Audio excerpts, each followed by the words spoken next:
Magaalaa Daamatti bulchiisni aanaa Solloqqee Dongorree mana barnootaa bu'uura boruu Dongorree Rukeettii ijaarsisaa ture xumuruun eebbisiise. Barumsa qulqullina qabu mirkaneessuun lammii ga'umsa qabu dorgomaa ta'ee fi ofitti amanamummaa qabu horachuuf qulqullina barnootaa irratti xiyyeeffannoon hojjechuun murteessaadha. Bu'uuruma kanaan kutaa magaalaa Daabetti bulchiisni aanaa Solloqqee Dongorree galma ga'iinsa barnootaaf xiyyeeffannoo kennee hojjechaa kan jiru yoo ta'u, guyyaa kanas bulchiisni aanichaa hawaasa zoonii Rukeettii hirmaachisuun mana barnootaa bu'uura boruu ijaarsisaa ture bakka hawaasni zoonii Rukeettii argamanitti eebbisiiseera. Saganticha irratti kan argaman bulchaan bulchiinsa aanaa Solloqqee Dongorree obbo Saayid Huseen ergaa dabarsaniin akka aanichaatti hojiileen fayyadamummaa hawaasaa mirkaneessan hedduun kan hojjetaman ta'uu himanii ijaarsi mana barnootaa bu'uura boruu zoonii Rukeettii keessatti ijaarames kanuma agarsiisa jedhan. Akka aanaa Solloqqee Dongorreetti hojiiwwan barnootaan wal qabatanii jiran bal'aan hojjetamaa kan turanidha.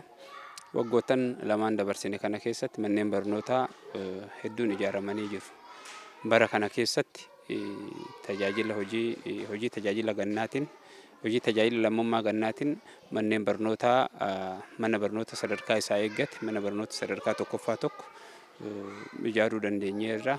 Dabalataan mana barnoota bu'uura boruu kana akkuma amma agarru kan bifa bareedaa ta'een ijaarameetiin irra tajaajila kan banaa ta'e ta'uu isaati. Akka waliigalaatti inishiyatiivii damee barnoota irratti hojiin guddaan hojjetamaa kan jiruu fi baay'ees kan itti milkaa'aa jiru ta'uu isaa kaasumaaf. Manni barnootaa bu'uura boruu zoonii Rukeettii keessatti ijaaramee guutumatti tumsaa hawaasaatiin kan ijaarame ta'uu kan dubbatan obbo Saayid hawaasa aanichaas galateeffatanii jiru. Fayyadamummaa uummataa mirkaneessuudhaan wal qabatee bulchiinsa aanichaa hojiin inni hojjetaa jiru tokko hojiiwwan humnoota waloo fayyadamuudhaan hojiiwwan gurguddaa hojjetaa kan jirudha. Keessattuu humnoota waloo kana effectively karaa guutuu ta'een itti fayyadamaa kan jiru ta'uu isaati. Akkuma agarraa jirtan asitti mana barnoota bu'uura boruu zoonii Rukeettii keessatti irra kan eebbisiisaa jirru. Dabalataan immoo zoonii kanatti aanee jiru Hurfa keessattis abbaa qabeenyaa misoomaa hirmaachisuudhaan tajaajila bishaan dhugaatiif bishaan oolu tokko asitti gara boonoo 4 qochisiisaa kan jirudha.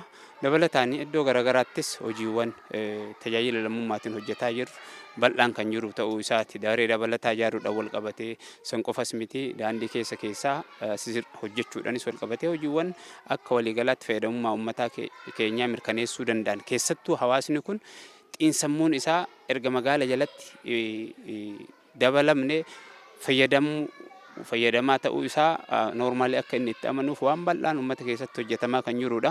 Uummannis dhugaa dubbachuudhaaf magaalatti makamuu isaanii irraa baay'ee akka fayyadamaa jiran uummannis kan ragaa bahaa jiruu fi asittis amma kan argaa jirru kanuma jechuudha. Bulchiisni aanaa Solloqqee Dongorree hundeeffamni isaa yeroo gabaabaa ta'uu kan dubbatan obbo Saayid yeroo ammaa waliin ga'iinsa hojiilee bu'uuraalee misoomaaf xiyyeeffannoon kenname hojjetamaa jiraachuus kaasan. Aanaan kun aanaa gandoota baadiyyaa irraa aanota shawaa bahaa jala jiranirraa gandoota baadiyyaa muraasa ofitti dabalamee hundeeffamedha.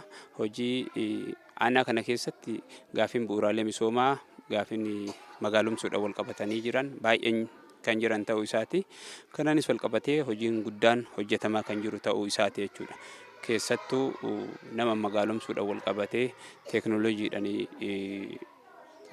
ijaaruu barnootaan akka ciman gochuudhaaf manneen barnootaa babal'isuun dabalataan immoo sirnuma bulchiinsa keenyaa olmost magaalumsuudhaanis wal qabatee hojiin gurguddaan hojjetamaa kan jiranidha.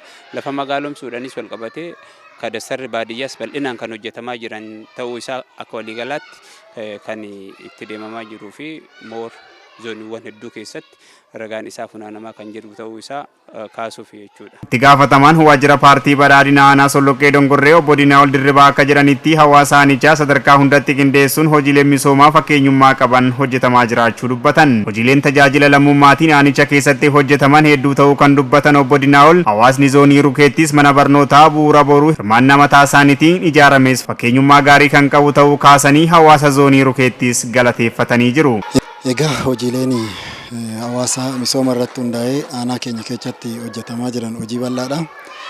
Hojiiwwan kana keessaa jalqaba irratti aanaan keenya erga hundaa'ee jalqabee hojiin naannoo kanatti hojjetamaa ture bal'inaan hojii nageenyaati. Naannoon amma argaa jirru kun toora rakkoon nageenyaa kanaan dura bal'inaan turedha. amma akkuma argitan rakkoon nageenyaa sun furamee hirmaannaa hawaasaatiin caasaa nageenyaa keenya kutaa magaalaa fi aanaa Solloqqee Dongorree waliin qindaa'uudhaan rakkoon nageenya naannoo kana jiru furamee jira.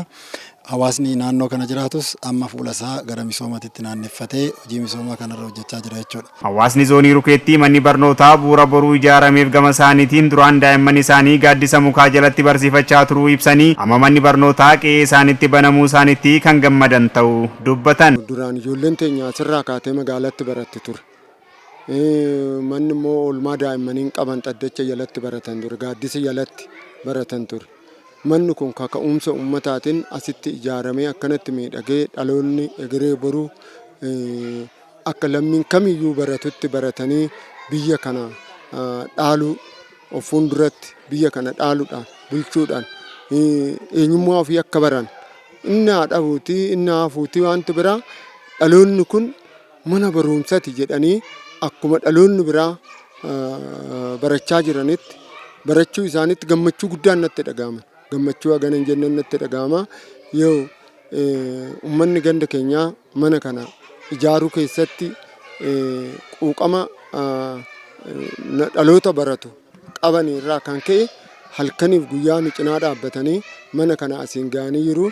Yoo dhaloota kana agartanii jirtu gammachuu isaanitti dhaga'amu asitti argamuu isaaniitiin agartee boruu gaafa baratan immoo kana caalu jechaadha. Kan manatti hafe hedduutu jira amma dhaloonni.